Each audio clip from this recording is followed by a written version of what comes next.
ঢিং বজাৰত পুৱতি নিশা ভয়ংকৰ অগ্নিকাণ্ড। পুৱতি নিশা 3মান বজাত সংঘটিত হয় এই অগ্নিকাণ্ডটো। বৈদ্যুতিক শ্বৰ্ট চাৰ্কিটৰ ফলতেই 6খনকৈ কাপোৰৰ দোকান সম্পূৰ্ণৰূপে জাহ যায় অগ্নিকাণ্ডত। অগ্নিকাণ্ডৰ ফলত ক্ষয়ক্ষতি হয় প্ৰায় 1,50,00,000 টকাৰ সম্পত্তি। নিশা টহলদাৰী আৰক্ষীয়ে প্ৰথমে প্ৰত্যক্ষ কৰে ঘটনাটো।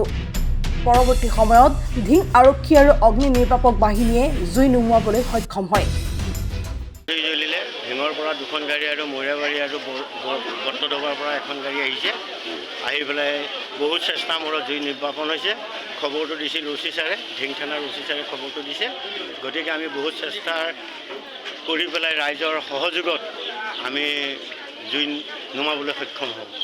কিমান সময়ত জ্বলিব? এতিয়া টাইমটো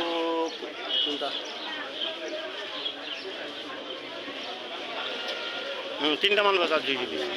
কেইখনমান দোকান? এইটো প্ৰথম আহোঁতে আমি 3খন দোকানত সম্পূৰ্ণ পাইছোঁ। তাৰপিছত আৰু মানে এই চাটাৰ ফলতে আৰু 3খন বিয়পি গৈছে। 6খন দোকানত জুই জ্বলিছে। কোনে প্ৰত্যক্ষ কৰিছিল? প্ৰত্যক্ষ কোনে কৈছিল? প্ৰত্যক্ষ আমিয়ে কৰিছোঁ।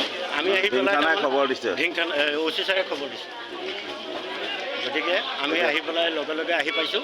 সম্পূৰ্ণ নিৰ্বাপন হ'ল জুই? সম্পূৰ্ণ জুই নিৰ্বাপন। কিমানখনকৈ অগ্নিপক নিৰ্বাচন বাহিনীয়ে জুই নুমাইছে? হয়, কিমানখন গাড়ী লাগিছে?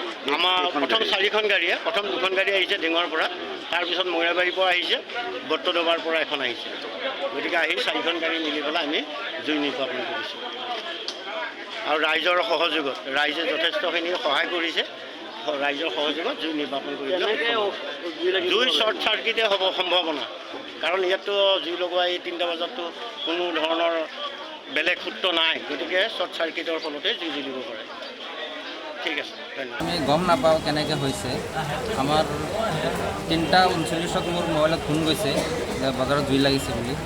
কিন্তু খবৰ পাই আহিছোঁ, আহি দেখিও ফায়াৰ ব্ৰিগেড হেৰিয়ে পানী মাৰি আছে। আমি আৰু গম নাপাওঁ কেনেকৈ কি হৈছে। কেইখন দোকানৰ?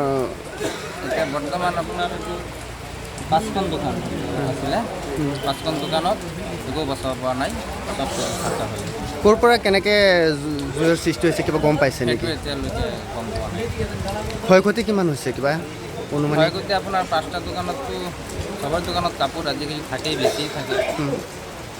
1-1.5 কোটিমান হৈছে চাগে। 1.5 কোটি।